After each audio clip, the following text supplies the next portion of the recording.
গেছিলাম মাননীয় রাজ্যমন্ত্রী এবং প্রধান সচিবের কাছে যে অন্য রাজ্যগুলোতে আমি কিছুদিন আগে পাটনা গেছিলাম, সেখানে স্বাস্থ্যমন্ত্রীর অফিসে দেখে এসেছিলাম যে কন্ট্রোল রুম সমস্ত sub division hospital, district hospital, medical college, state হসপিটালগুলোকে ডাইরেক্ট মনিটরিং হচ্ছিল, পরিষ্কার আছে কিনা, এমার্জেন্সিতে রুগী পড়ে আছে কিনা, আউটডোরে ব্রোকার আছে কিনা, ঠিকঠাক হচ্ছে কিনা, বাইরে যে হসপিটালের একটি সুন্দর স্বাস্থ্যসম্মত পরিবেশ ঠিকঠাক আছে কিনা, গার্বেজ ক্লিনিং আছে কিনা, এইসব জিনিসগুলো আমি ওখানে দেখে এসেছিলাম। আমি মাননীয় রাজ্যমন্ত্রী এবং প্রধান সচিবকে বলেছিলাম যে এখানে একটা এরকম বানান। এরা পুরোটা এখনও রেডি হয়নি, ইট উইল টেক টাইম, আরও 1 মাস লাগবে।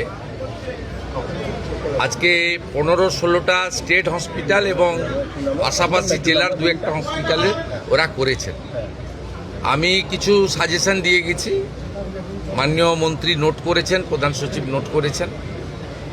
আমি এটাকে 30শে জুলাইয়ের মধ্যে বলেছি সাব ডিভিশন লেভেলে নামিয়ে দিতে এবং কিচেন পর্যন্ত মনিটরিং করতে, বাইরে পার্কিং এবং যেখানে আমাদের ফেয়ার প্রাইস সব রয়েছে, আগামী দিনে জনঔষধি কেন্দ্র হবে, সেই জায়গাগুলো ঠিকঠাক করে দেখতে।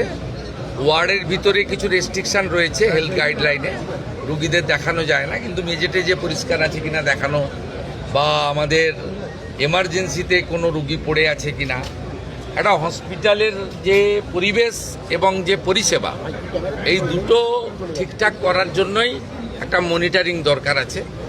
এটা তারা করতে পারবেন। আমি ইনিশিয়ালি স্টেট হসপিটালগুলোতে যেটা দেখেছি, আমার পরিচ্ছন্নতা দেখে ভালো লেগেছে এবং আউটডোরগুলোতে একটা সিস্টেমে ডিসিপ্লিন ওয়েতে কিউ মেনটেন করে যেভাবে এন্ট্রি হচ্ছে বা তাদের চিকিৎসা হচ্ছে, এটাও ইনিশিয়ালি ভালো লেগেছে। এবং এটা আপনাদের জেনে রাখা দরকার, এটা মাননীয় মুখ্যমন্ত্রী বা মন্ত্রীদ্বয়ের সাডেন ভিজিট ছিল। আমি 9:45-এ ইচ্ছা প্রকাশ করেছি, যেহেতু আমি কাছেই থাকি এখানে চিনার পার্কে, আমাকে নবান্ন যাওয়ার পথে আমি 9:45-এ জানিয়েছি, 11:05-এ এসেছি। আমি এনাদের কিছু ইনপুট দিয়েছি, কিছু ওনারা আমাকে ইনিশিয়ালি দেখিয়েছেন, গ্র্যাজুয়ালি ইমপ্রুভ করবে এবং পরিবেশটাও বদলে যাবে এই বিশ্বাস আমি রাখি। অফিসাররা, আধিকারিকরা দে আর ফুললি কম্পিটেন্ট, ইন্টেলিজেন্ট, ডাইনামিক। তাদের কাজ করার জন্য গাইড করা দরকার, নেসেসারি ফান্ড অ্যারেঞ্জমেন্ট করে দেওয়া দরকার, আর এনকারেজ করা দরকার। করবেন ওরা, আমার বিশ্বাস। কাজের যে মুক্ত পরিবেশ তারা পেয়েছে, চাপ মুক্ত হয়ে কাজ করছেন, আমাদের ইচ্ছাটা তারা বুঝতে পারছেন, ঠিকঠাক সব হয়ে যাবে, এটা আমার বিশ্বাস। আমি চাই আগামী দিনে 54 টাকা মাত্র 3 বেলা খাওয়ারে ছিল, 110 টাকা এই সরকার করে দিয়েছে। খারাপ খাওয়ার, দুপুরেও কুমড়ো, রাতেও কুমড়ো, কুমড়ো খারাপ নয়, আমরাও খাই, কিন্তু ওই যে বললাম এত নিম্নমানের খাওয়ার, এগুলো তো ওভারলুক করা হয়েছে। 17 সালে লাস্ট খাওয়ারের টাকা রিভাইজ করা হয়েছিল, 17 আজকে 26-এর অর্ধেক হয়ে গেছে, 27 সাল আসতে যাচ্ছে।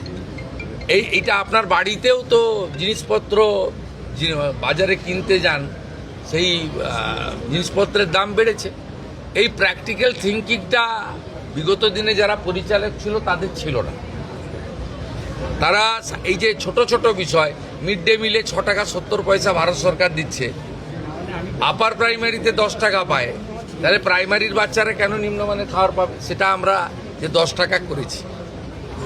একইভাবে গর্ভবতী মহিলাদের যারা আইসিডিএস 12 টাকা ছিল, সেটাকে আমরা 14 টাকা করেছি। সেখানে আপনার 8 টাকা ছিল আইসিডিএসের, একদম ছোট শিশুরা যায় যারা স্কুলে যায় না, 5-এর নিচে, সেই শিশুদের খাওয়ারেও আমরা 8 টাকার জায়গায় 10 টাকা করেছি। আমাদের চিন্তা ভাবনাটা সবসময় প্রান্তিক এবং অর্থনৈতিকভাবে দুর্বল মানুষের জন্য আছে। কারণ কোনো নেতা মন্ত্রীর লোকেরা সরকারি হসপিটালে যায় বলে আমার জানা নেই, তারা প্রাইভেট হসপিটাল অ্যাভেল করেন, বড় বড় আধিকারিকরাও তাই করেন, যারা হাই ইনকাম গ্রুপ। ন্যাচারালি এখানে যারা আসেন তাদেরকে পরিষেবা দিতে হবে এবং সব হসপিটাল থেকে দালাল রাজ মুক্ত করতে হবে এবং মানুষকে সুন্দর পরিষেবা দিতে হবে। এবং আমরা ভারত সরকার নাম দিয়েছে আয়ুষ্মান মন্দির। মন্দিরে যেমন পবিত্রতা থাকে, শুদ্ধতা থাকে, স্বচ্ছতা থাকে, একাগ্রতা থাকে, সেবাপরায়ণতা থাকে, সেই ভাবটা স্বাস্থ্য কেন্দ্রগুলোতেও আসবে। এই লক্ষ্য নিয়েই কিন্তু এখানে আমরা কাজ করছি।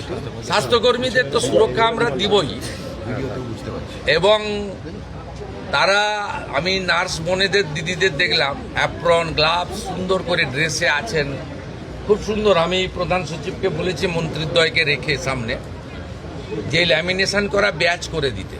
আপনারা মাঝে মাঝে দেখান যে ইঞ্জেকশন দিয়ে ফেলেছে, ট্রলি যার নিয়ে যাওয়ার কথা, যার সিকিউরিটি দেওয়ার কথা সে সেলাই করে দিয়েছে।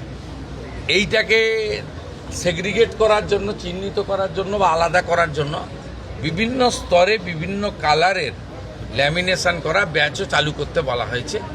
এবং আমি যেটা কলকাতাতে জোর দিতে বলেছি, তারাতলার ইনসিডেন্টের পরে নিজে চোখে দেখার পরে এখানে ট্রমা দরকার বলতে নেই, কিন্তু বড় ডিজাস্টার হলে গেলে কিন্তু সামলানোর ক্ষমতা সরকারি হসপিটালের নেই। 50-100 জন পর্যন্ত সামলে দিতে পারে, আমি দেখেছি।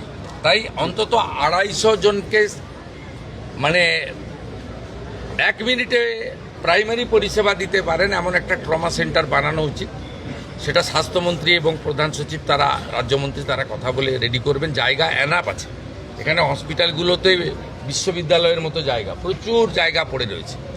আমি বলেছি এই যে কাগজ পেতে বা কাপড় পেতে ব্যাগ মাথায় দিয়ে শুয়ে থাকেন, এদের হোটেলে থাকার পয়সা নেই বলে করেন, নিরুপায়। তা আপনারা পিছনে একটা জায়গা করে দিন, আমরা দরকার হলে ইউনিটে 25 লাখ টাকা করে দিয়ে দেবো। আপাতত আপনার পাইপের লোহার যেগুলো আছে সে সেট বানিয়ে ভালো করে মেজে দিয়ে একটা কমন ইউরিনাল ল্যাট্রিন দিয়ে ফ্যানের ব্যবস্থা করে এটাও করতে পারেন, এটাও আমরা বলেছি। বার্ন ইউনিটে আমরা একটু উইক আছি, এসএসকেএমে 60টা আছে, আরও কোয়ালিটি ইমপ্রুভ করতে হবে, আরও ভালো আমাদের ডক্টরবাবুদের দিতে হবে, মানে হাই স্কিল ডক্টরবাবুদেরকে বার্নের ক্ষেত্রে জোর দেওয়া দরকার রয়েছে। এই কিছু কিছু বিষয়ে এই 1.5-2 মাসে আমার যা অভিজ্ঞতা আছে বলেছি, এরা করতে পারবে আমার বিশ্বাস রয়েছে। এসএসকেএম ইতিমধ্যে 100 বেড বাড়ানো হয়েছে, এখনও 300 শর্টফল হয় বলে আমার মনে হয়েছে। শর্টফল মিন্স কিছু রোগীকে তো কালকেই ওটি করা উচিত ছিল, 10 দিন পরে টাইম দিচ্ছে ক্যাপাসিটি কম থাকার জন্য। আমরা যদি আরও 200-250 সিট বাড়াতে পারি, 350 ছিল, আমরা আসার পরে 100 বাড়িয়েছি। 250 সিট পুজোর আগেই আরও বাড়ানোর ব্যবস্থা আমরা করছি। আইসিইউতে মাত্র 112 করে আছে, এটাও অন্তত 200 হওয়া উচিত। তাহলে আইসিইউ নিয়ে মানে ওজোর আপত্তি, অনুরোধ, বাধ্য হয়ে প্রাইভেট হসপিটালে যাওয়া এটাও কমবে। এই অনেকগুলো আপনার ওই কন্ট্রোল রুমটা নিয়ে যাচ্ছে, এই কন্ট্রোল রুমটাকে লাইভ মনিটর এই জন্য করা হয়েছে যাতে কোনো দালাল, যাকে আজকে সকালে ওখানে দেখা গেছে, কাল সকালে দেখতে না পাওয়া যায়। এটা একটা বড় উদ্দেশ্য, কিন্তু ব্রোকারদের হাঁটানো। রুগী কখনো 2 দিন পর পর যাবে না ব্লাড টেস্ট করতে, রুগী কখনো আলট্রাসোনোগ্রাফি করতে পরপর 2 দিন যাবে না, তাহলে চিহ্নিত হয়ে যাবে একটা লোক যে সোমবার সকালেও দাঁড়িয়ে আছে, মঙ্গলবারও দাঁড়িয়ে আছে, বুধবারও দাঁড়িয়ে গেছে। আপনাদের আমি চলে যাওয়ার পরে এটা দেখুন ফুল পেজেড হয়নি, কিন্তু ইনিশিয়ালি এটা স্টার্ট হয়েছে, মানে মর্নিং শোজ দ্য ডে। আমি বলবো যে সুপ্রভাত ভালো হবে। প্রাইভেট হাসপাতালে মিনিস্টার হেলথ মিনিস্টার বলেছিলেন যে একটা সিট রিজার্ভ রাখতে হবে, বেড রিজার্ভ রাখতে হবে, যেটা যারা দুর্বল মানুষ তাদের জন্য সংরক্ষণ। আপনাকে ক্ষেত্রে বলি শুনুন, ডাক্তারবাবু তখনও জয়েন করেননি ক্যাবিনেটে।